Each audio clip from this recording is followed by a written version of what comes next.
महंगाई की सताई अवाम पर एक और बोझ। नेपरा ने बिजली 4 रुपये 46 पैसे फी यूनिट इजाफे की मंजूरी दे दी है। इजाफा रवा माली साल की पहली सेमाही एडजस्टमेंट की मद में किया गया।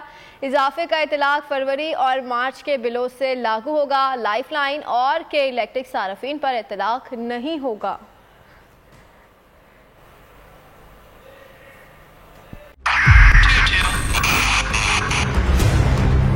2022 बहुत सारे तोहफे भी देखे गया पाकिस्तान की आवाम को। पाकिस्तान की आवाम को एक तोहफा ये दिया कि आवाम को पता चल गया कि पाकिस्तान का मीडिया क्या है। साल 2022 में सबसे ज्यादा देखे जाने वाला चैनल बोल न्यूज रहा नंबर 1। हमने बहुत सारे शोज और ट्रांसमिशंस की। पूरा साल मुसलसल जदोजहद में निकल गया कि ये वोट ऑफ कॉन्फिडेंस के पीछे कौन लोग थे।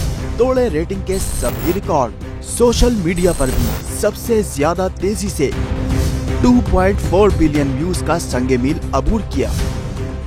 एंकर्स को भी आवाम में सबसे ज्यादा मकबूलियत मिली और सोशल मीडिया पर भी बोल रहा सब पर भारी। सब्सक्राइब करें और बेल दबाएं ताकि कोई खबर रह न जाए।